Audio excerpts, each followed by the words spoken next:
Hey, salut les juniors! J'espère que vous avez passé une super belle semaine. Ah d'ailleurs, je pense que j'ai oublié. Bonne année 2021! Tchout, tchout, tchout, tchout, tchout, tchout. Hop, hop, hop, hop, hop. C'est fou comme le temps passe vite, hein. Ah d'ailleurs, en parlant de Nouvel An, je pense que c'est le sujet du vlog d'aujourd'hui. Alors, c'est parti! 5, 4, 3, 2, 1... Bonne année!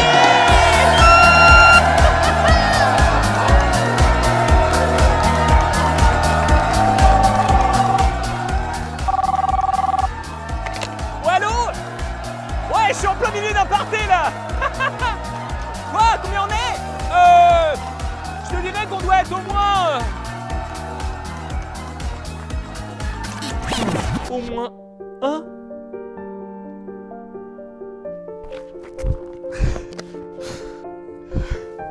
Y a-tu juste moi qui ai trouvé ça bizarre, Nouvel An cette année? Jay, ton masque. Oh mince. Ah non mais moi je suis carrément rendu à éviter le sujet. Hein. Lorsqu'une personne vient me voir pour me demander comment j'ai trouvé l'année 2020, vous savez ce que je lui réponds? Hein quoi? Année 2020? Je connais pas, désolé.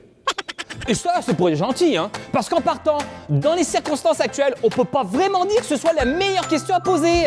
D'ailleurs, avez-vous remarqué que c'est toujours le même style de personne qui te pose ce genre de questions pendant, par exemple, je sais pas moi, une pandémie?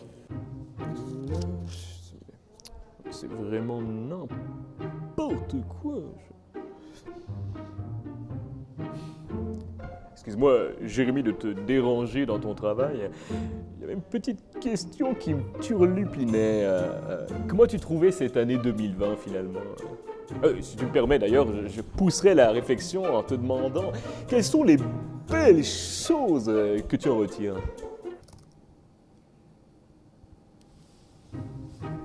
Ouais, ouais. Et toi? Et puis je ne crois pas qu'il y ait de bonnes ou de mauvaises années. Si je devais malgré tout résumer celle-ci avec toi aujourd'hui, je dirais que ce sont avant tout des rencontres. Des rencontres par Zoom, bien sûr. Des gens qui m'ont tendu la main. À un moment où je ne savais pas, où je ne pouvais pas, un moment où j'ai été finalement seul chez moi.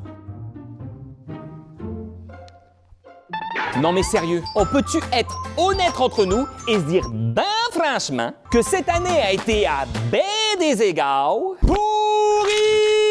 Et pour le coup, on peut se le dire, le nouvel an confiné de cette année a été tout aussi pourri.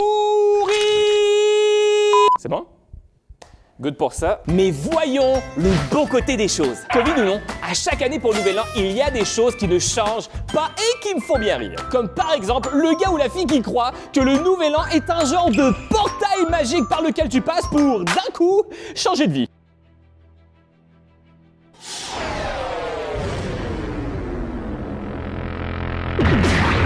Alors c'est ça 2021.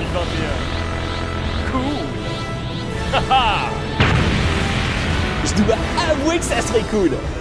Mais désolé de vous décevoir, c'est pas comme ça que ça marche. Voici ce qui se passe vraiment entre le 31 décembre et le 1er janvier.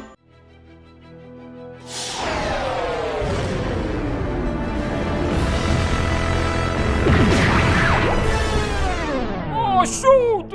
Ça n'a pas marché! Aussi simple que ça. Il y a aussi ceux qui font la même blague à chaque année et qui se trouvent drôles en plus. Bon les enfants, on se dit à demain, hein? Ou plutôt, l'année prochaine! Bon, pour cette fois, je vais jouer profil bas parce que moi aussi je la fais tous les ans cette blague. Et à vrai dire, je me trouve bien drôle. Et enfin, comme à chaque année, il y a tous ceux qui se lancent à faire de belles... Ça commence par un R. Résolution! Ah, c'est bonne vieille résolution, hein? Avouez quand même que c'est difficile de commencer une nouvelle année sans en parler, hein. Et pour le coup, c'est pas les idées qui manquent. Même si entre nous, ça tourne toujours autour des mêmes affaires. Je vais faire plus de sport. Je vais arrêter le fast-food. Je vais être une personne plus gentille avec les autres. Ah. Je vais regarder moins de télé. Je laisse mon cellulaire de côté. J'arrête TikTok. Etc. Par contre, ce qui est super cool aujourd'hui, c'est qu'il existe tout un tas d'outils pour t'aider à tenir et réaliser tes résolutions, comme les vidéos motivationnelles. Si tu ne sais pas ce qu'est une vidéo motivationnelle, ça ressemble un petit peu à ça. Dans une année, il y a 12 mois. Exact. Dans 12 mois, il y a 52 semaines. C'est juste? Dans 52 semaines, il y a 365 jours. Mais qu'est-ce qu'il est bon en maths! 365 chances de faire le bon choix et de changer ta vie. Nouvel an, nouvelle vie, nouveau toi. Maintenant, lève-toi, vaillant héros. Oui, c'est vrai.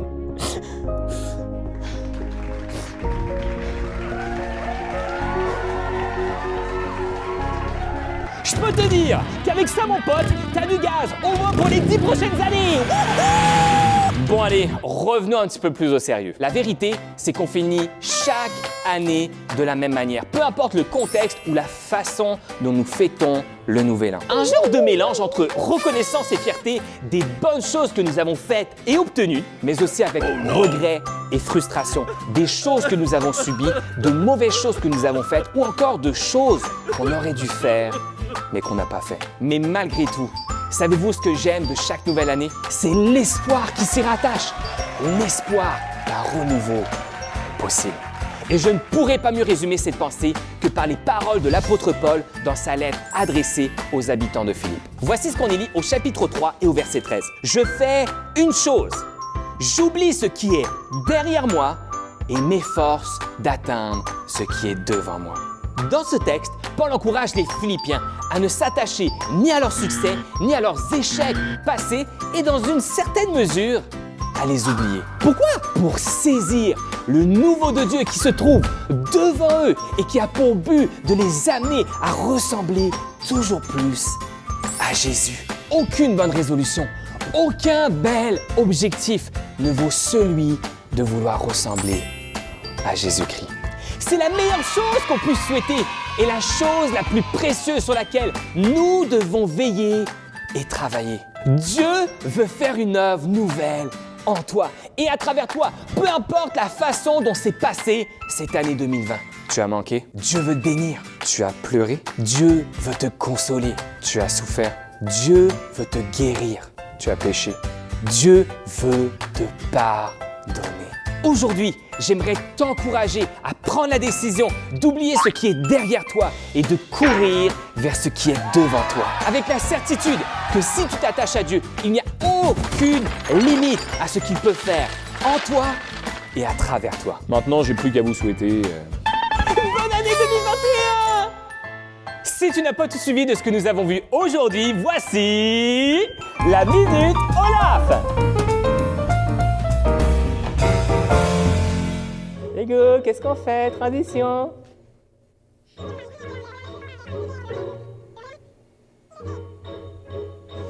Écoutez les enfants, j'ai une mauvaise nouvelle à vous annoncer. Il semblerait qu'Olaf soit retenu présentement à l'aéroport d'Arendelle à cause d'une tempête de neige. Oh, j'espère vraiment qu'Elsa n'a pas fait de rechute. Allez, lève-toi, bouge ton corps parce que ça va être le temps de louer Jésus.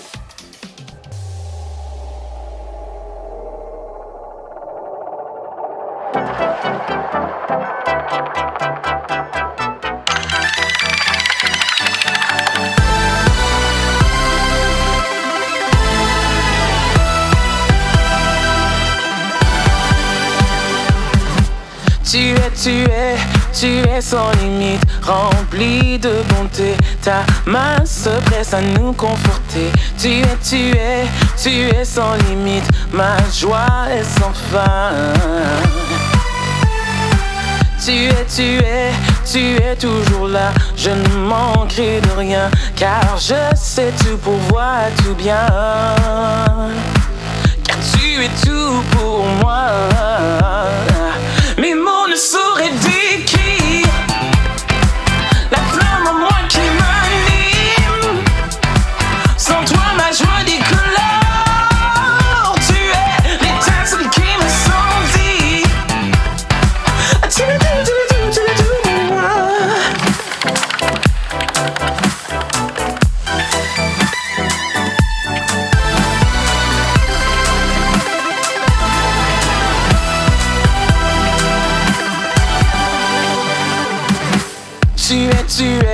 Tu es ma victoire, rien ne nous séparera. Ta joie triomphe sur tous mes combats. Tu es ma victoire, ma joie est en toi. Tu es mon salut, c'est en toi que je crois, car tu es sur chacun de mes pas. Car tu es tout pour moi.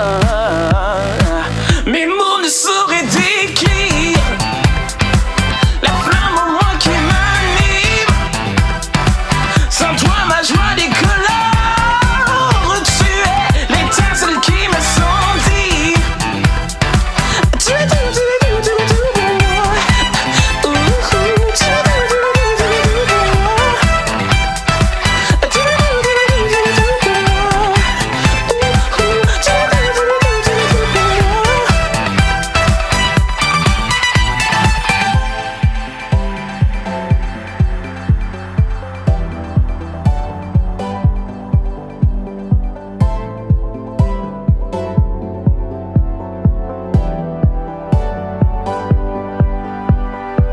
Quand tu es avec moi, mes yeux s'ouvrent et je vois ce monde multicolore.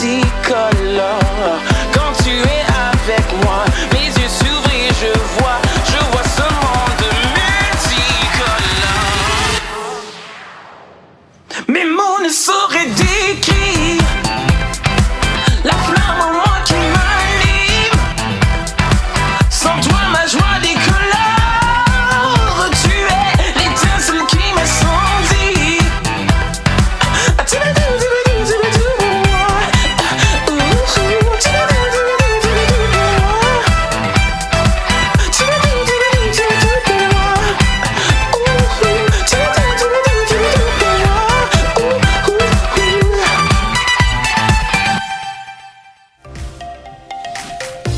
Merci encore une fois à Jay et Diego pour ce super vlog. Attends un instant, mais c'est moi Diego. En tout cas, si tu veux le réécouter ou le partager autour de toi, tu peux aller directement sur notre chaîne YouTube La Chapelle. Et en plus, tu pourras même regarder les vlogs de la saison 1 et 2. Moi je dis ça, je dis rien.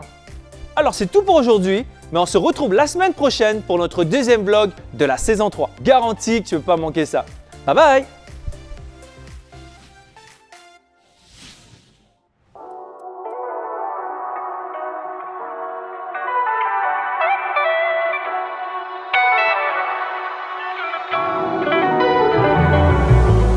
Peut-être qu'aujourd'hui tu te dis, je sais pas, je vois rien, j'ai pas la vision de mon avenir. Mais Dieu te dit, mon fils, ma fille, fais-moi confiance. Ne t'arrête pas sur ton environnement, mais regarde à moi. Marche avec confiance, car je suis avec toi. Lorsque je marche dans la vallée de l'ombre de la mort, je ne crains aucun mal, car il est avec moi. Même si en ce moment ça va peut-être pas bien, peut-être qu'en ce moment tu souffres de différentes choses, sache qu'il est avec toi.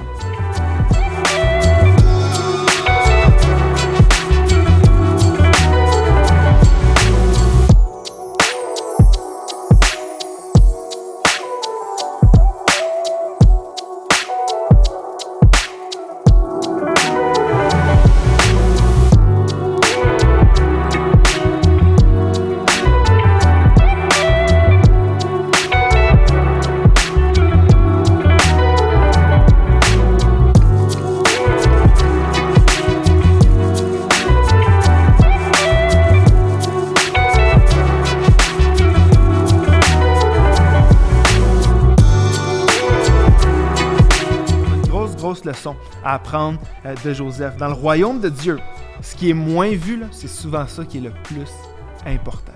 Puis Joseph nous donne cette leçon-là. Moi, je veux juste t'encourager aujourd'hui. On n'a pas besoin de perdre l'énergie puis de perdre du temps à essayer que les autres voient ce qu'on fait, à essayer que les autres voient ce qu'on dit, ce qu'on fait, où on va. On n'a pas besoin de perdre de l'énergie à ce que les autres nous remarquent, les autres nous reconnaissent. Joseph nous apprend que servir Dieu, parfois, là, c'est d'accepter des choses que personne ne va vraiment savoir autour de nous, que personne ne va peut-être comprendre autour de nous, qu'on n'aura peut-être pas le crédit qu'on mérite. Comme Joseph, moi, je trouve que Joseph n'a jamais le crédit qu'il mérite dans l'histoire. Mais parfois, là, servir Dieu, ça implique ça. Où est-ce qu'on pourrait aller acheter du pain pour tout le monde? Non, c'est pas assez Jésus, ça. Désolé, je sais pas qu'est-ce qui est plus Jésus ou pas Jésus, là, mais... La majorité de ce Zoom ne va pas être fait par moi, mais va être fait par une autre personne que vous connaissez... Vous connaissez... Au début, tout allait bien! Non, pourquoi je fais ça? J'ai pas besoin, là. On dirait que j'ai dit quelque chose de drôle.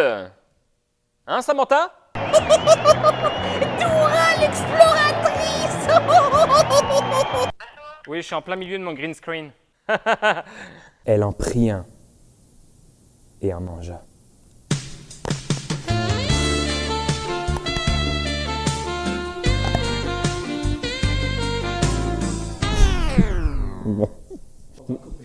Oui, on est choisi de Dieu, mais c'est à nous de décider si on veut marcher dans cette vérité.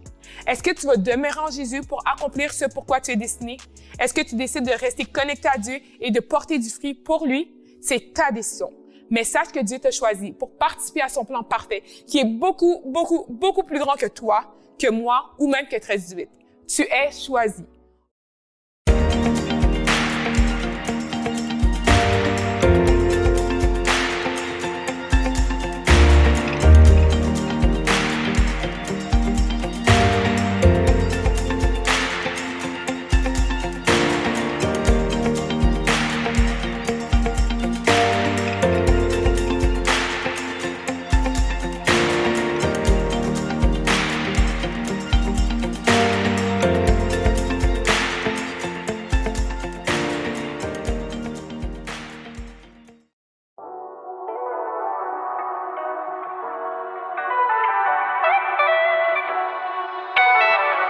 Bonjour tout le monde, bonne année 2021! J'espère que tu as passé un beau temps des fêtes. Je m'appelle David et je suis le pasteur principal de La Chapelle.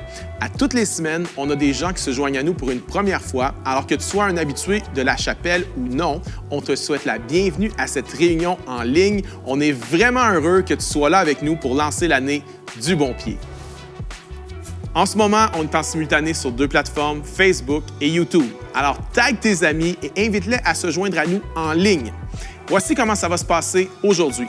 On va avoir un moment de louange, suivi par un message du pasteur de la Chapelle Québec, Jean-Philippe Baudry.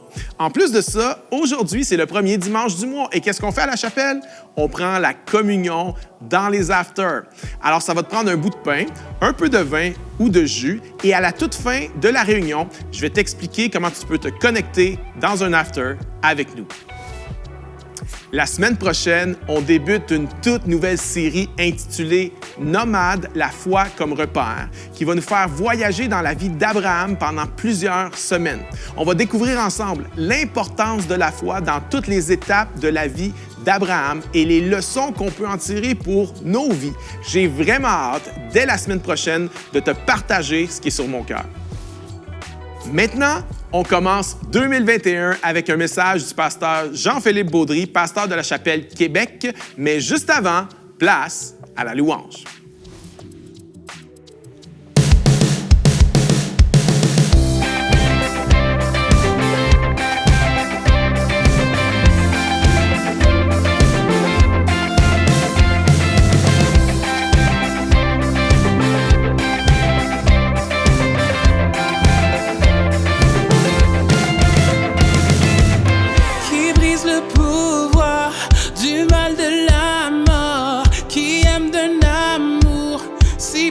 Si fort, c'est le roi de gloire, il est le roi des rois.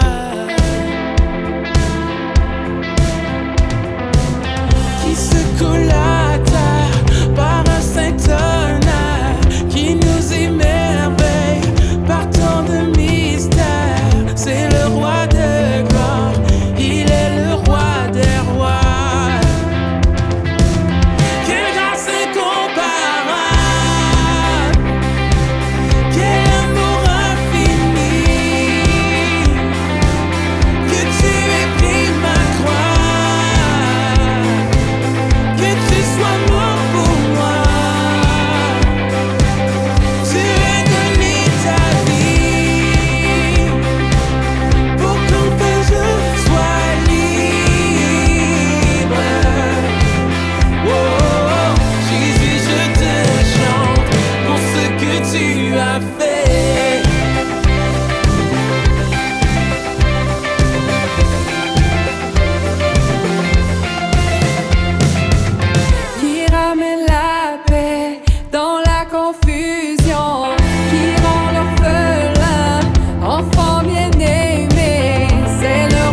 la mort.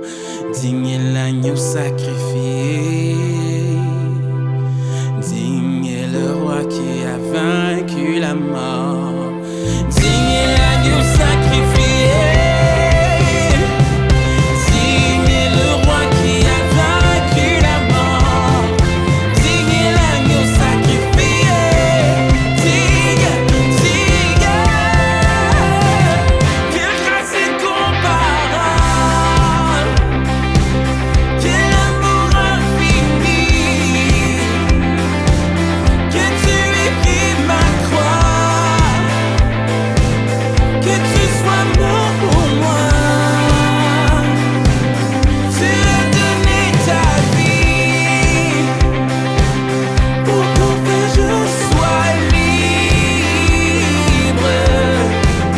Oh, Jésus, je te chante pour ce que tu as fait.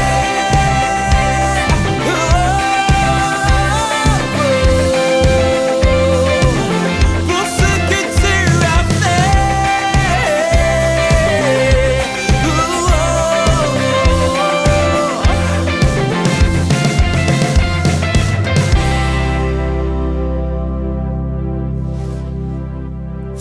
Bienvenue à la chapelle, tout le monde. Je suis tellement content d'être avec vous ce matin. J'espère que vous allez bien si tu es en congé. J'espère que tu en profites bien. Moi, je vais commencer le message en te souhaitant une bonne année 2021. Alors, prends quelques secondes dans les commentaires. Souhaite bonne année à tous ceux qui sont connectés en ce moment. Moi, je te souhaite cette année de ne rien manquer de ce que Dieu a pour toi. Puis, si on est honnête ensemble, aujourd'hui, 2020 ne sera pas dur à battre. Alors, si tu es d'accord avec ça, mets un amen dans les commentaires. Je suis vraiment content, moi, de défoncer l'année avec vous. On est dans le premier message de l'année 2021. Si tu as une Bible, aujourd'hui, on va être dans le livre des Actes. OK? On va être dans le livre de Actes au chapitre 16. Puis, pendant que tu trouves Actes 16, moi, cette semaine, je te partage une histoire que j'ai lue qui m'a beaucoup touché.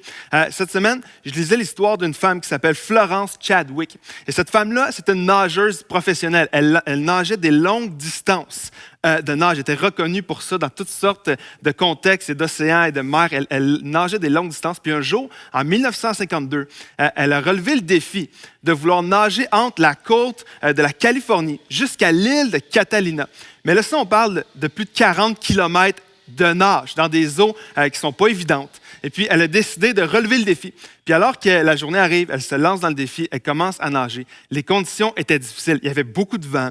Il y avait énormément de brouillard. Le brouillard était tellement épais qu'elle disait qu'elle arrivait à peine à voir devant elle. Là, imagine, tu as 40 kilomètres à faire comme ça. Puis cette femme-là nage, puis elle nage, puis il y a juste un petit bateau à côté d'elle avec des gens qui sont là au cas qu'elle a un problème. Mais elle voit rien. Puis pendant plus de 15 heures de nage, elle nage, et là, elle est épuisée. Et le brouillard est tellement épais que là, elle dit au bateau qui est à côté, je suis plus capable. Je vois pas où ce que je suis, je vois pas combien de temps qu'il me reste, je vois pas l'île de Catalina, je vois rien. Ça fait 15 heures, c'est déjà plus long que prévu.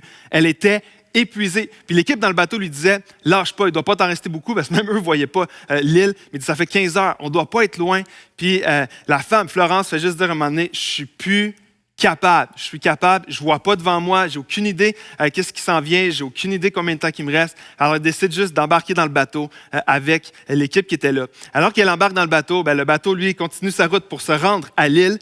Puis alors qu'elle embarque, elle réalise assez rapidement qu'il lui restait moins de 1 kilomètre à franchir. Alors imagine l'état d'âme de Florence Chadwick qui se dit « Hey, j'allais relever ce défi-là, 40 et plus kilomètres. » À la nage, après 15 heures, elle a lâché alors qu'il lui restait moins de 1 kilomètre à franchir.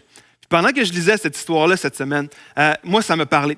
Ça m'a parlé parce que 2020, pour moi, ressemblait à ça. Et peut-être que tu vas t'identifier à ce que je veux dire, comme moi. Parce que, en 2020, j'ai eu l'impression de nager dans des eaux qui n'étaient pas toujours évidentes, où il y avait du courant. Puis dans l'histoire, si tu la retrouves sur Google, tu vas même voir que l'équipe dans le bateau était obligée de chasser des fois les requins qui s'approchaient d'elle. C'était pas évident. Il y avait des requins, il y avait des vagues, il y avait un brouillard où elle ne voyait pas où elle s'en allait. Et en 2020, moi, j'ai eu l'impression parfois qu'on nage, mais je vois pas devant, je vois pas quand est-ce que je vais me sortir de ça, je vois pas combien de temps il me reste avant de sortir des épreuves. Puis depuis des mois, peut-être que tu avances comme elle, puis tu es dans le brouillard, peut-être que tu vois pas la rive de l'autre côté, il y a une fatigue qui est là comme elle, il y a un découragement qui est là comme Florence expérimentait. Peut-être que tu sais pas ce qui s'en vient encore en 2021 alors qu'on débute cette nouvelle année.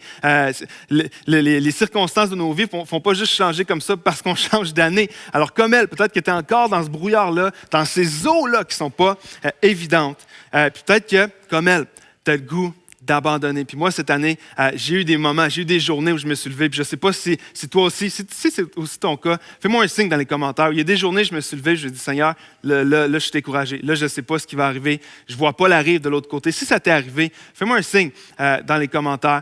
Puis je crois qu'aujourd'hui, Dieu m'a donné un message qui était premièrement pour moi, mais pour encourager quelqu'un aujourd'hui, qui peut-être que comme Florence, tu luttes avec l'idée de baisser les bras sur la nage que tu es en train de faire, sur la course que tu as dans ta vie en ce moment, de baisser les bras, de lancer la serviette. Peut-être que tu es fatigué, peut-être que tu arrives dans cette nouvelle année, mais tu arrives et tu es découragé, il y a une fatigue, il y a une lourdeur peut-être pour toi. Puis peut-être que tu es sur le bord d'abandonner, je ne sais pas c'est quoi. Peut-être que c'est un rêve que Dieu t'a mis à cœur, puis en 2020, ce rêve-là, c'était juste du brouillard. Tu ne vois pas du tout quand est-ce que ça va arriver. Peut-être que c'est ça. Peut-être que c'est dans ton ministère où tu avais un plan, tu avais une vision de ministère pour 2020. Puis moi, laisse-moi te dire une chose, je pourrais t'en parler longtemps autour d'un café. On avait une vision pour notre ministère, puis ça ne se passe pas comme tu pensais. Tu ne vois pas devant. Peut-être que c'est dans ton mariage que cette année, ça a été tough, ça a été dur. Puis là, tu te dis, j'ai envie d'abandonner, j'ai envie de faire comme Florence, puis juste quitter la course. Peut-être que c'est dans ta famille, peut-être que c'est juste dans ta foi, ou qu'il y a une crise dans ta foi en ce moment. Mais je crois que Dieu m'a donné un message pour toi aujourd'hui. C'est un message que Dieu m'a donné pour ma propre vie. Puis j'espère que Dieu va t'encourager, autant que lui m'a encouragé. Le titre de mon message, c'est « Trop près pour abandonner ». Tu es trop près, comme Florence Chadwick, tu es trop près du but pour abandonner. Alors, si tu as trouvé Acte 16, on va être dans ce chapitre-là aujourd'hui. Puis lorsqu'on débute le chapitre 16 dans Acte, là, on retrouve l'apôtre Paul, puis ça va bien pour Paul. Okay? C'est une bonne saison de sa vie. Si tu lis les premiers versets, tu vas lire comme au verset 5, c'est écrit « Les églises se fortifiaient dans la foi et augmentait en nombre chaque jour. » Et Paul, c'était le pasteur, c'était l'implanteur d'église, c'était lui qui encourageait les églises. Les églises grandissaient, ça allait bien pour Paul. Alors, regarde les versets 9 à 11. Pendant la nuit, Paul eut une vision. Un Macédonien lui apparut et le supplia. « Passe en Macédoine, secours-nous » Suite à cette vision de Paul, nous avons aussitôt cherché à nous rendre en Macédoine pour suivre la vision que Dieu avait donnée, concluant que le Seigneur nous appelait à y annoncer la bonne nouvelle. Verset 11. Après avoir embarqué à Troas, nous avons fait voile directement vers Samothrace et le lendemain vers Néapolis. Mais littéralement, ça va bien pour Paul. Paul a une vision. Combien tu aimerais ça avoir des visions aussi claires que Paul dans Acte 16? Parce qu'il y a une vision claire, Dieu donne une direction claire, mais Paul, ça va bien. Les églises grandissent, il y a une vision claire, Dieu le dirige. Puis même lorsque tu lis le verset 11, lorsque Paul écrit que nous avons fait voile directement vers Samothrace, littéralement, ça, dans le texte original, c'est une expression qui voulait dire que c'est comme s'il y avait le vent dans les voiles. Puis les historiens vont dire que pour faire le voyage qu'il a fait en bateau en seulement 2 jours, il fallait que les vents soient favorables. Parce que si tu lis 4 chapitres plus loin, dans Acte 20, Paul refait le chemin inverse. Il a fait l'aller, 4 chapitres plus loin, il fait le retour et ça lui prend 5 jours revenir à destination. Alors là, au moment où on lit Acte 16, ça va bien pour Paul. Les églises grandissent, il y a une vision claire, Dieu le dirige, il y a littéralement le vent dans les voiles dans son voyage en bateau. Puis si on recule d'il y a 1 an, pour chacun de nous, c'était le début d'une nouvelle année. Et si tu es comme moi, là, moi, en début d'année, j'aime ça avoir mes visions, mes objectifs, mes résolutions de l'année. J'ai des projets, on a des plans, on planifie notre année, on a toutes sortes de choses où ça allait bien. Est-ce que cette année, toi, tu t'es dit, 2020, c'est mon année. C'est mon année cette année, j'ai mes projets, j'ai ma vision. Et Paul, à partir du verset 11 et suivant, tu vas voir que Paul va rencontrer une série d'événements qui sont dignes de 2020. Okay? Alors, comme Paul, nous, au début de l'année, on est boosté. Seigneur, c'est mon année, je veux te suivre, je veux te servir, je veux accomplir des choses pour toi. Mais Paul était là-dedans. Mais Paul va vivre, comme toi et moi, cette année en 2020, plein de choses, une série d'événements dignes de 2020. Regarde à partir du verset 12, on continue ensemble. Et de là, nous sommes allés à Philippe, qui est la première ville du district de Macédoine et une colonie. Nous avons passé quelques jours dans la ville même. Et le jour du sabbat, nous nous sommes rendus à l'extérieur de la ville, au bord d'une rivière, où nous pensions trouver un lieu de prière. Paul pensait trouver une église. Paul pensait trouver une communauté de croyants qui allait être là. Et nous sommes assis et nous avons parlé aux femmes qui étaient réunies. Souvent, on lit ça rapidement, mais imagine l'apôtre Paul. Dieu me dirige, les églises grandissent, on a une vision d'aller en Macédoine, alors il arrive là, il arrive sur place. Et là, il pense trouver une église, il pense trouver une place. Il n'y a pas un chat. Personne n'est croyant. Et dans la culture de l'époque, dans une ville, s'il avait 10 Juifs, on bâtissait une synagogue. C'était comme ça que ça fonctionnait. Partout, dans toutes les villes et les communautés, aussitôt qu'il y avait 10 Juifs dans la communauté, on bâtissait une synagogue. Alors imagine comment il n'y avait pas de Juifs à l'époque. Paul arrive, la vision de Dieu, on s'en va bâtir des églises, on va agrandir le royaume.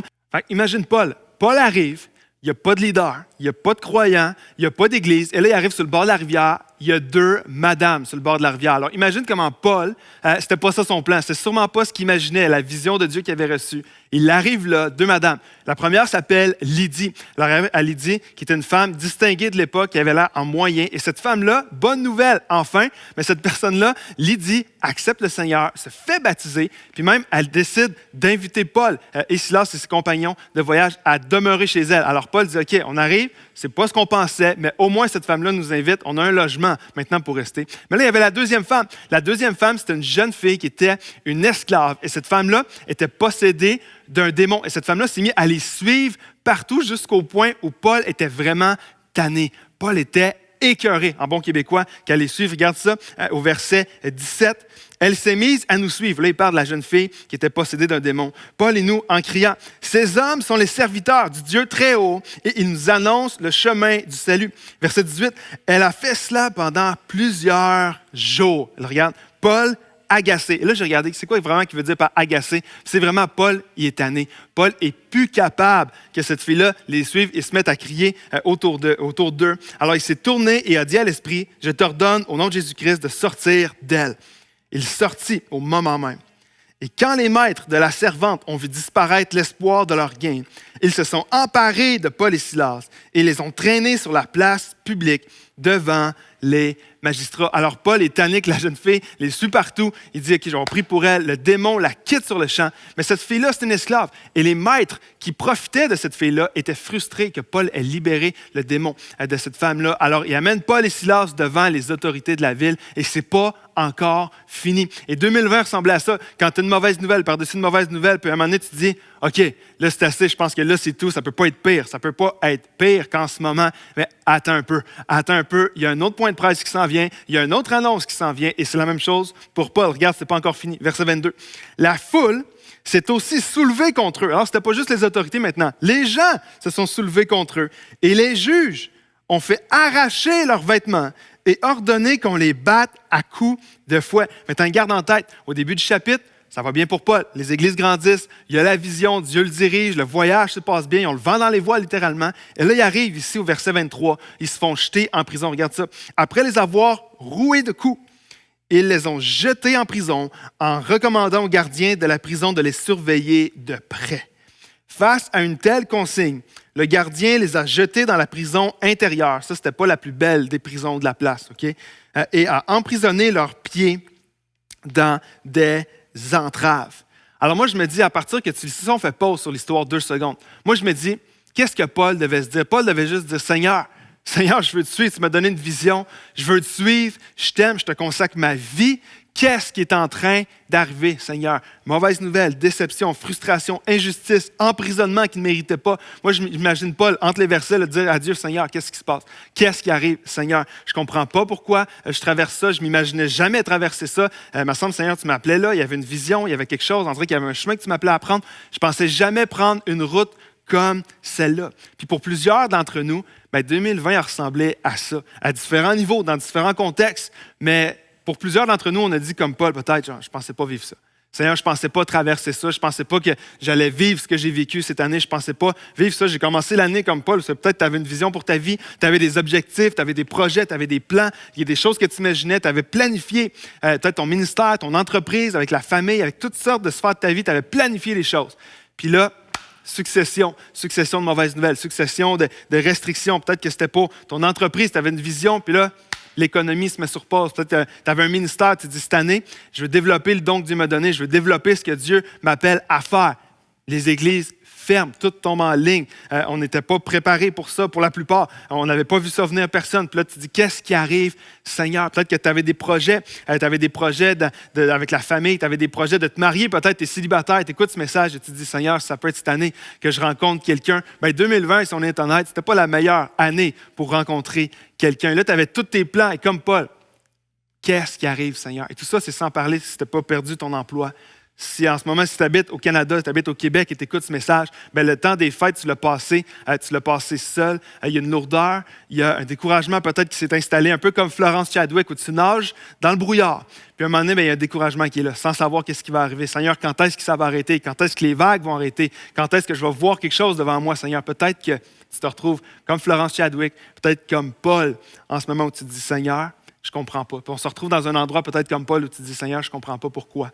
Je ne sais pas qu'est-ce que je vais faire après. Ça ne fait pas de sens, Seigneur, ce que je traverse. Puis Paul, là, comme toi et moi, Paul n'aurait jamais choisi de traverser ça. Paul n'aurait jamais choisi les chaînes dans la prison. Il n'aurait jamais choisi de se faire garder par un garde de l'autre côté des barreaux de métal. Il n'aurait jamais choisi cette situation-là. Puis la majorité d'entre nous, si on avait pu choisir les événements de l'année dernière, ben, on n'aurait pas choisi de traverser tout ça. Puis je m'imagine juste Paul, moi. Seigneur, je veux te servir. Seigneur, je t'aime. Je veux faire ta volonté, comme la plupart d'entre nous. Mais Seigneur, pourquoi est-ce que je traverse tout ça? Seigneur, je t'aime. Puis peut-être que toi, dans ton cœur, peut-être que tu ne le dis pas à personne, mais tu dis dans ton cœur, Seigneur, je t'aime, je veux te servir. Mais là j'ai de la misère à voir le bout. Là. J'ai de la misère à voir le bout. C'est quand que ça va finir? Seigneur, est-ce que je vais me sortir de ça un jour? Est-ce que je vais me relever de ça? Les coups que j'ai mangés, comme Paul, qui a été roué de coups, est-ce que ces coups-là, est-ce que je vais être capable de me relever après cette année? Puis j'imagine Paul, moi, juste lutter parfois avec des pensées de découragement, de frustration, d'injustice, peut-être comme toi et moi. Puis la majorité d'entre nous, lorsqu'on lit ce texte-là, on dit « Ouais, mais moi, je suis pas dans une prison. » Se faire jeter en prison comme Paul, c'est pas ce qu'on a vécu quand même. Même si on était confiné, puis la plupart, on l'est encore confiné, ben, c'est pas une prison comme Paul expérimente là-dedans. Mais il y a un danger pour nous d'être dans une prison qui c'est pas des barreaux physiques, mais c'est peut-être des barreaux qui sont spirituels, c'est peut-être des barreaux qui deviennent émotionnels, c'est des prisons qui sont invisible. Parce que les circonstances de la dernière année t'ont peut-être amené dans une prison que tu ne vois pas les barreaux comme Paul pouvait les voir. Mais c'est une prison qui est dans le découragement, où tu ne peux pas te sortir de ça en ce moment. Une prison peut-être de frustration, où la succession des événements qui sont arrivés dans la dernière année t'ont amené amer, tu es frustré, il y a une colère à l'intérieur. Peut-être que d'autres, c'est un découragement. Peut-être que d'autres, ça t'a amené parce que tu es juste isolé.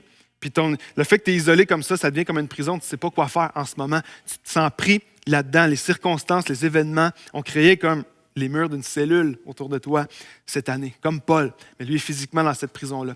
Paul n'aurait jamais décidé d'aller en prison, mais dans Acte 16, Paul doit décider maintenant. Là, maintenant que je suis là-dedans, maintenant que je suis là, même si c'est injuste, même si c'est décourageant, même si ce n'est pas ce que je pensais, Paul doit décider maintenant comment il va réagir alors qu'il est dedans. Paul n'aurait pas choisi ça, mais là, il faut que je choisisse. Comment je réagis une fois que je suis dedans? Comment est-ce que je réagis maintenant que je suis là? Comment est-ce que Paul allait réagir? Est-ce qu'il allait abandonner? Est-ce qu'il allait abandonner la vision, abandonner les promesses, ou est-ce qu'il allait s'accrocher aux promesses de Dieu? Et on lit ensemble versets 25 et 26 de Acte 16. Le verset 25, là, c'est le verset immédiatement après qu'il se fait emprisonner. Il n'y a pas d'entre-deux. Paul se fait emprisonner au verset 24, et le verset 25, c'est sa réaction. Vers le milieu de la nuit, Paul et Silas se plaignaient et chialaient sur leur sort. Non, c'est pas ça qui est écrit. Paul et Silas priaient et chantaient les louanges de Dieu, et les prisonniers les écoutaient. Tout à coup, il y eut un tremblement de terre si violent que les fondations de la prison ont été ébranlées. Toutes les portes se sont immédiatement ouvertes et les liens de tous les prisonniers ont été détachés. Alors que tout le monde aurait compris là, que Paul disait « Seigneur, là, c'est trop. Ça, c'est la goutte. La prison, là, c'est déjà que j'arrive, qu'il n'y a pas de chrétiens, il n'y a pas d'église, il n'y a pas de synagogue, il n'y a pas de croyants. J'arrive, c'est deux madames. En plus de ça, je prie pour elle. Tu libères cette femme-là, je me fais emprisonner et battre à cause de ça. » Tout le monde aurait compris que Paul dit « Seigneur, là, c'est assez.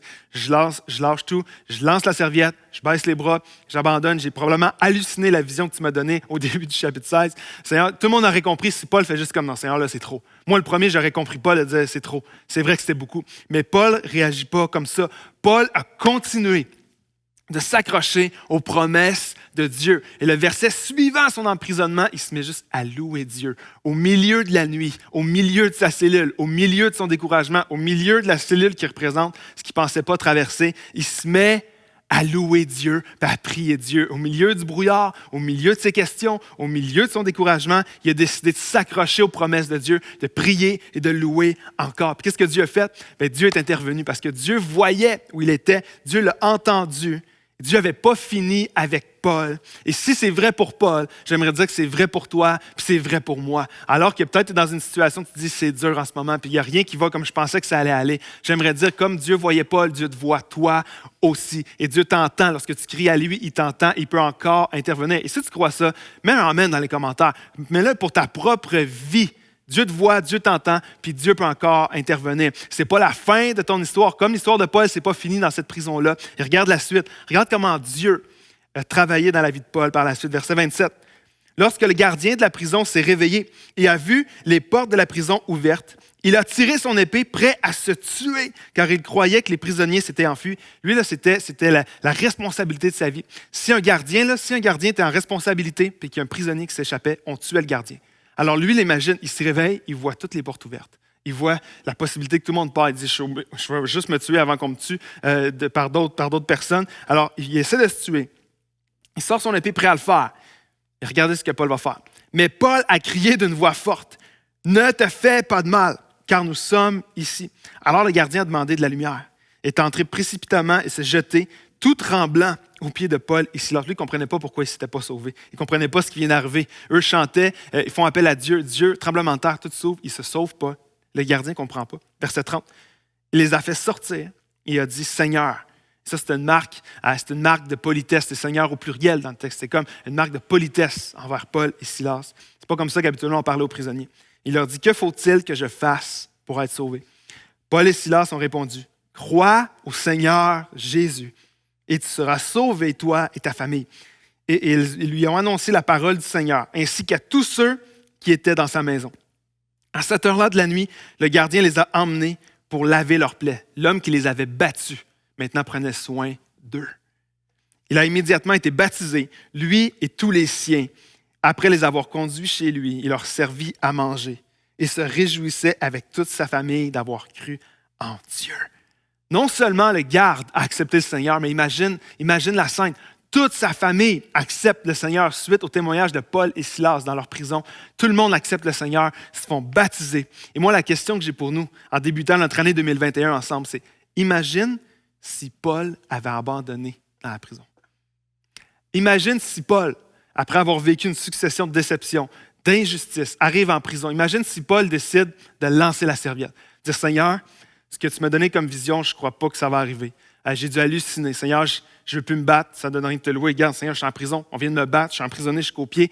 Qu'est-ce qui peut m'arriver de bon, Seigneur? Imagine si Paul avait abandonné ce que Dieu lui avait mis à cœur à ce moment-là. Le garde et toute sa famille ne seraient pas baptisés, mais pas juste ça. Parce qu'après l'épisode d'Acte 16, c'est là que l'Évangile, le message de l'Évangile a commencé à se répandre partout en Europe, puis jusqu'à toi et moi aujourd'hui. Mais ça part de cette scène-là, où après Acte 16, Paul continue son voyage missionnaire, implante des églises et l'Évangile va partout en Europe, jusqu'aux extrémités de la terre, jusqu'à toi et moi aujourd'hui. Paul, par la suite, a écrit des lettres dans la Bible, des épîtres qu'on lit encore aujourd'hui. Paul a eu les plus grandes victoires de son ministère après Acte 16. Alors imagine si Paul, au milieu de sa prison et de son découragement, avait dit « Seigneur, là, c'est trop, j'arrête, je suis plus capable. » Je fais comme Florence Chadwick, j'embarque dans le bateau, je ne suis plus capable de le faire. Je ne suis plus capable de nager, je ne suis plus capable de ne pas voir devant moi. Imagine si Paul avait décidé de faire ça, tout ce que lui aurait manqué, mais tout ce que les gens autour auraient manqué, tout ce que nous, on n'aurait pas comme lettre, comme témoignage, comme histoire aujourd'hui, tout ce que lui aurait manqué. Je crois qu'aujourd'hui, Dieu m'envoie vers toi, de l'autre côté de ton écran, peu importe où ce que tu es, pour te dire abandonne pas. Abandonne pas ce que Dieu a mis dans ton cœur. Lâche pas, baisse pas les bras. Si Dieu t'a mis un rêve, t'a déposé quelque chose, je sais que ça a peut-être été dur pour toi dans les derniers mois. 2020 était dur pour beaucoup de gens. Abandonne pas. Tiens-toi à la promesse de Dieu. Accroche-toi à sa promesse. Peut-être que tu es dans ton mariage puis tu as un fil de faire comme Florence Chadwick puis de dire j'embarque dans le bateau. Je ne veux plus me battre. Je ne veux plus nager. Je suis tanné de tout ça. Aujourd'hui, moi, Dieu m'envoie vers toi pour te dire Reste dans l'eau, nage encore. Abandonne pas, tu es trop près pour abandonner. Florence était à même pas 1 kilomètre. Était à même pas 1 kilomètre de la rive. Paul était de l'autre côté de cette prison-là. Là. C'était l'ouverture de l'Évangile en Europe, partout dans le monde. Les plus grandes victoires de son ministère. Moi, Dieu m'envoie vers toi aujourd'hui pour te dire, commence l'année là, en disant, Seigneur, je ne vais pas lâcher. Je ne vais pas abandonner ce que tu as mis sur mon cœur. Je ne vais pas abandonner mon mariage, mon appel. Je ne vais pas abandonner tes promesses. Je ne veux pas abandonner la foi. Seigneur, même si tu n'en restes pas beaucoup aujourd'hui, lance pas la serviette, tu es trop près pour abandonner. Tu t'es pas rendu jusque-là pour abandonner maintenant. La réalité, c'est que peut-être qu'il va y avoir des cicatrices. Probablement que Paul avait des cicatrices. Après s'être fait battu, après avoir été enchaîné jusqu'aux chevilles, il va peut-être avoir des cicatrices. Peut-être que ça va être plus long que tu pensais. Peut-être que ça va être différent de la manière que tu t'imaginais que les choses allaient se passer. Peut-être qu'il y a des gens qui ne seront plus là. Peut-être qu'il va y avoir un processus de guérison dans ta vie. Mais je veux te dire une chose aujourd'hui. Lâche pas. Dieu n'a pas fini avec toi. Dieu a encore des plans pour ta vie comme il y en avait pour Paul. Continue de croire, continue de louer, continue de t'accrocher aux promesses. Tu n'as aucune idée.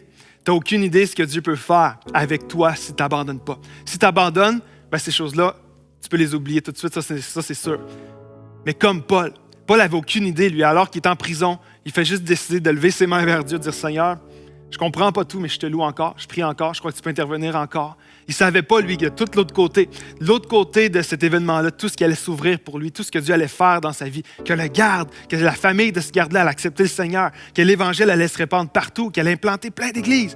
Paul, ça, il ne le savait pas. Mais comme toi et moi, on ne sait pas c'est quoi que demain il fait. On ne sait pas ce que Dieu a prévu d'avance pour nous. Alors abandonne pas maintenant. Tu n'as aucune idée de tout ce que Dieu peut faire dans ta vie, dans ton ministère, dans ta famille, dans ton mariage, dans ton entreprise. Si tu dis, Seigneur, je m'accroche à ta parole, je m'accroche à tes promesses. Puis je veux croire que ce chapitre-là, il va se terminer un jour. Puis tu as des choses qui vont être là de l'autre côté. Alors, c'est ce que j'avais à cœur de te partager alors qu'on débute l'année 2021 ensemble. Je ne sais pas ce que tu as traversé cette année. Okay, je ne connais pas nécessairement tous les détails de ta vie. Je ne sais pas ce que tu as traversé personnellement dans ta vie, dans ton couple, dans ton mariage, entreprise, dans tes études peut-être, dans ton ministère. Mais je crois que Dieu m'appelle ici juste aujourd'hui pour te dire, lâche pas. Lâche pas. Abandonne pas. Dieu a encore des projets, Dieu a encore des plans pour toi. On va juste prier ensemble avant d'aller en louange. Comme Paul et Silas, au milieu de leur prison qui ont loué. Aujourd'hui, moi, je veux t'encourager au milieu de ta situation, au milieu de ce qui est dur maintenant. On va aller louer ensemble. Aujourd'hui, moi, je t'appelle à prendre une décision. Je ne sais pas de quoi 2021 va être fait. Je ne sais pas à quoi ça va ressembler. Cette année, il y a tellement d'incertitudes encore. Mais il y a une décision qu'on peut prendre ensemble aujourd'hui, pour cette année. De dire, Seigneur, peu importe ce que je vais gagner cette année, peu importe ce que je vais perdre, peu importe si ça va selon ce que je pensais ou pas, peu importe les victoires ou les défaites, peu importe les bonnes nouvelles ou les déceptions de cette année, Seigneur, je m'accroche à toi. Je vais m'accrocher à toi, que ça aille bien, que ça aille moins bien, que je gagne, que je perde, je m'accroche à toi. Ma vie est dans tes mains. Mon espoir est en toi. C'est ta parole qui dirige ma vie. Et Seigneur, que je sois en train de prêcher comme Paul. Paul a eu des moments où il prêchait à des foules ou dans le fond d'une prison. Je vais lever mes mains vers toi, puis je vais continuer de croire et d'avancer. Je prie pour toi. On va en louange tout de suite après. Seigneur, je te remercie parce que ta présence, elle ne change jamais. Cette année, alors que tous les événements, les circonstances ont tellement changé, c'était tellement instable. Mais Seigneur, toi, ta présence ne change pas. Tu étais le même Dieu qui donne une vision claire à Paul, mais tu étais le même Dieu qui était au fond de la prison avec lui. Puis tu as répondu à sa prière. Alors Seigneur, je te prie pour chaque personne de l'autre côté de leur écran. Toi, tu vois leur vie. Tu vois les épreuves, tu vois les déceptions, tu vois les trahisons, tu vois les injustices qu'ils ont vécues dans les derniers mois. Seigneur, je te prie dès maintenant de venir comme avec Paul et Silas. Viens les visiter maintenant, alors que nous-mêmes, on lève nos mains vers toi, comme Paul et Silas en prison. On fait appel à toi. On croit que tu vas intervenir dans nos vies. Et Seigneur, je te prie d'augmenter notre foi, qu'on puisse s'accrocher comme Paul aux promesses que tu as pour nous, peu importe les circonstances. On te remet cette année, Seigneur, que cette année, nos vies puissent te glorifier, que ça aille bien, que ça aille moins bien, qu'on soit dans des saisons de victoire et de succès ou que ce soit dans des saisons de déception, que nos vies te glorifient. C'est ta parole qui guide nos vies, c'est tes promesses qui nous font avancer. On te remet cette année et si tu as fait cette prière-là avec moi, mets un amen dans les commentaires. Puis à partir de ce moment-ci, on va faire comme Paul et Silas. On va aller louer notre Dieu, peu importe les circonstances.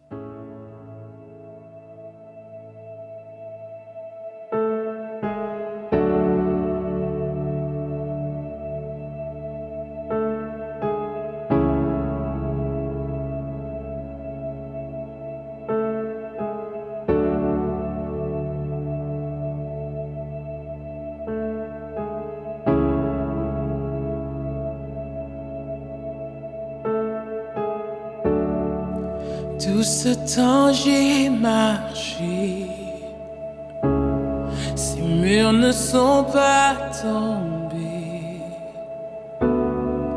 mais jamais tu ne m'as laissé.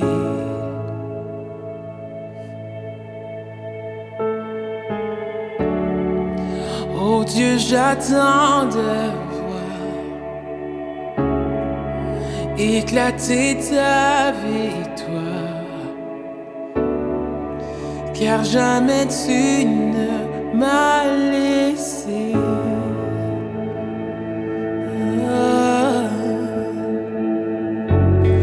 Ta promesse est vraie et ta fidélité sera jamais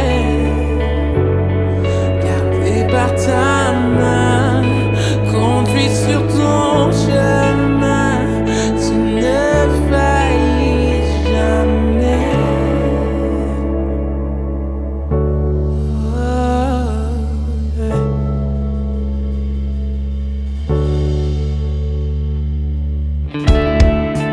La nuit disparaîtra,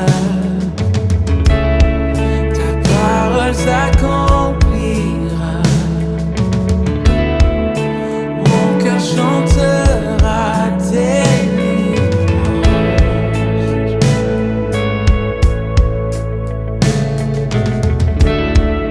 Jésus, tu me suffis.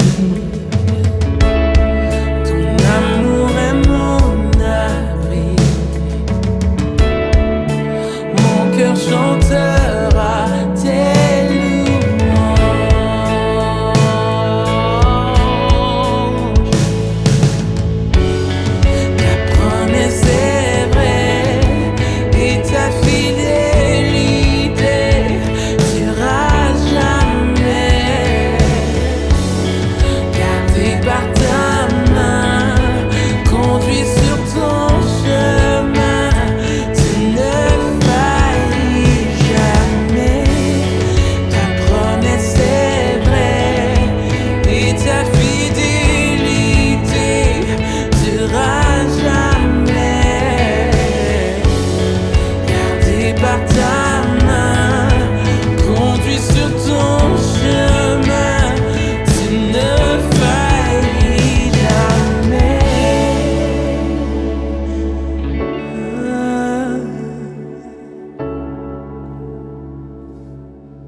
promesse est vraie et ta fidélité seras jamais gardé par ta main, conduit sur ton chemin.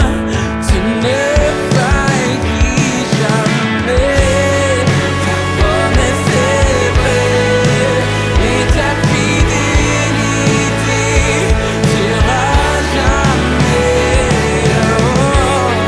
gardé par ta main, conduit sur ton chemin.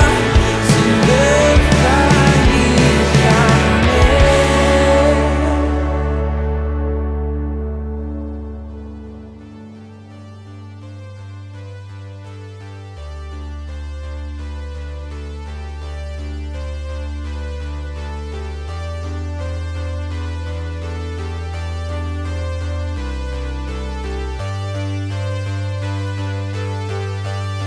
Si la lune me glace et le soleil menace,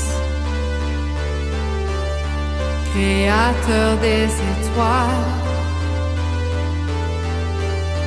mon secours est en toi.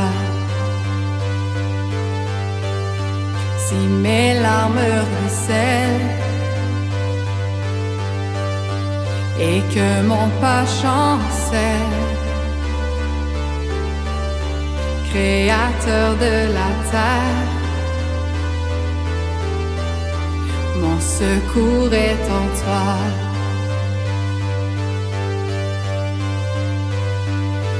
Je lève les yeux vers les hauts sommets. Toi seul est mon Dieu. Je proclamerai. Toi seul est ma force. Toi seul me restaure, mon secours est en toi.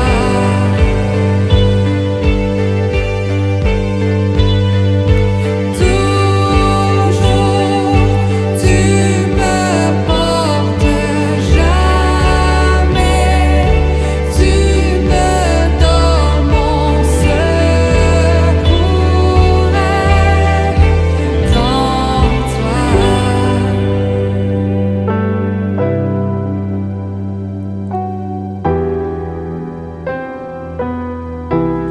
Si la peur m'envahit et mon âme chavire, Créateur de la vie, mon secours est en toi.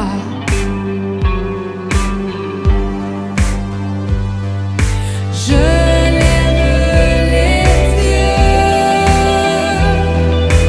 vers les hauts sommets. Toi seul est mon Dieu. Je proclamerai. Oui, toi seul est ma force. Toi seul me restaure, mon secours est en toi. Toujours, toujours, tu me portes, jamais tu ne donnes, mon secours est en toi.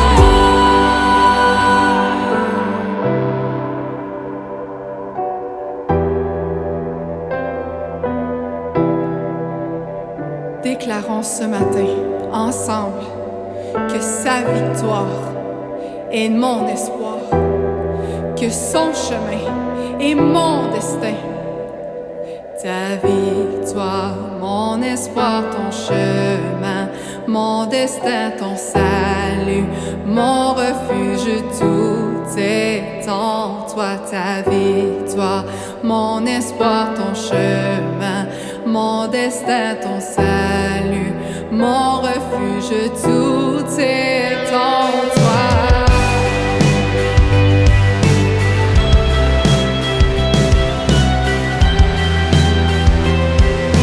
Déclarons-le encore une fois ensemble. Ta victoire est mon espoir. Ton chemin est mon destin. Croyons-le ce matin. Ta victoire, mon espoir, ton chemin, mon destin, ton salut, mon refuge, tout est en toi. Ta victoire, mon espoir, ton chemin, mon destin, ton salut, mon refuge, tout est en toi. Ta victoire, mon espoir, ton chemin, mon destin, ton salut, mon refuge, tout est en toi. Ta victoire, mon espoir, ton chemin, mon destin, ton salut, mon refuge, tout est en toi.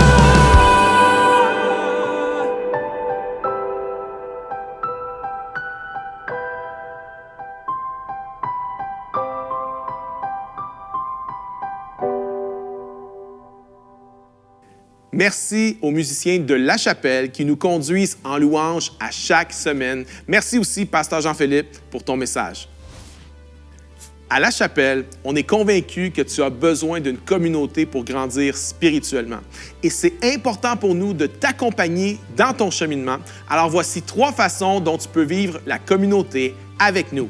Premièrement, nos 5 à 7. C'est nos petits groupes qui se réunissent sur Zoom la semaine. Si tu n'as pas un 5 à 7, tu peux t'inscrire en allant sur notre site Web. Deuxièmement, nos groupes Facebook. C'est des communautés en ligne et il y a un groupe pour chacune des chapelles de Montréal, pour la Chapelle Gatineau, la Chapelle Québec et sans oublier la Chapelle en ligne. Troisièmement, nos afters, c'est des temps pour connecter tout de suite après la réunion. Ça se passe sur Zoom et tu peux trouver les liens dans les groupes Facebook des différentes chapelles. Merci pour ta générosité semaine après semaine. Tout au long de l'année 2020, tes dons nous ont permis de prendre soin de notre communauté. Par l'entremise de J'aime ma ville, on a pu offrir des paniers alimentaires, des vêtements, des manteaux d'hiver, des ressources scolaires et beaucoup plus encore. Aider des nouveaux arrivants, soutenir une variété d'œuvres de compassion au Québec et partout sur la planète. En 2021, on veut continuer à être généreux et à aimer en action. Alors, tu peux participer en faisant un don. Tu as juste à aller sur notre application mobile ou notre site Web. Chaque don compte et fait la différence. Merci pour votre générosité. Merci tout le monde d'avoir été avec nous pour cette réunion. On se rejoint tout de suite dans un de nos afters pour célébrer la Sainte Seine et on se revoit la semaine prochaine pour le début de notre série Nomade, la foi comme repère. D'ici là, bonne semaine tout le monde.